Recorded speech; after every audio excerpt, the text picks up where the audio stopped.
নমস্কার বন্ধুরা, আজ ৩রা আগস্ট। আজ স্টেট ব্যাংকের কোয়ার্টার ওয়ানের রেজাল্ট দিয়েছে। সেই রেজাল্টের মেন বিষয়বস্তুগুলো আমি আপনাদের কাছে তুলে ধরার চেষ্টা করব। আমরা যদি এবছরের স্টেট ব্যাংকের কোয়ার্টার ওয়ানের রেজাল্ট ভালোভাবে লক্ষ্য করি, তাহলে দেখতে পাবো ইন্টারেস্ট ইনকাম গত বছর কোয়ার্টার ওয়ানে ছিল ৯৫,৯৭৫ ক্রোর। কোয়ার্টার ফোরে ছিল ১,১১,০৪৩ ক্রোর। সেটা এবছর কোয়ার্টার ওয়ানে হয়েছে ১,১১,৫২৬ ক্রোর। ইয়ার ওয়ান ইয়ার বেসিসে ১৬.২০% বেড়েছে। কোয়ার্টার টু কোয়ার্টার বেসিসে ০.৪৪% বেড়েছে।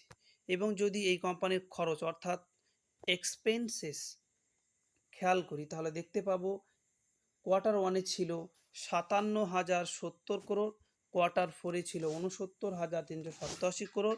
এবছরের কোয়ার্টার ওয়ানে হয়েছে ৭০,৪০১ ক্রোর। ইয়ার ওয়ান ইয়ার বেসিসে ২৩.৩৬% বেড়েছে এবং কোয়ার্টার টু কোয়ার্টার বেসিসে ১.৪৬% বেড়েছে। এবং এনআইআই যদি আমরা খেয়াল করি বা নেট ইন্টারেস্ট ইনকাম যদি খেয়াল করি, গত বছর কোয়ার্টার ওয়ানে ছিল ৩৮,৯০৫ ক্রোর, কোয়ার্টার ফোরে ছিল ৪১,৬৫৫ ক্রোর। এবছরের কোয়ার্টার ওয়ানে হয়েছে ৪১,১২৫ ক্রোর। ইয়ার অন ইয়ার বেসিসে ৫.৭১% বেড়েছে এবং কোয়ার্টার টু কোয়ার্টার বেসিসে ১.২৭% কমেছে।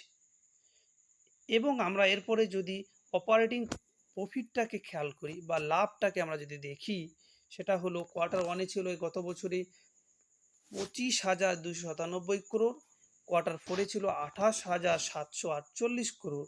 এবছর কোয়ার্টার ওয়ানে কমে গিয়েছে, ২৬,৪৪৯ ক্রোর হয়েছে। ইয়ার ওয়ান ইয়ার বেসিসে ৪.৫৫% বেড়েছে, কিন্তু কোয়ার্টার ওয়ান কোয়ার্টার বেসিসে -৮% অর্থাৎ ৮% কমেছে। এবার আমরা যদি প্রফিট আফটার ট্যাক্সকে খেয়াল করি, তাহলে দেখতে পাবো গত বছর কোয়ার্টার ওয়ানে ছিল ১৬,৮৮৪ ক্রোর, কোয়ার্টার ফোরে ছিল ২০,৬৯৮ ক্রোর।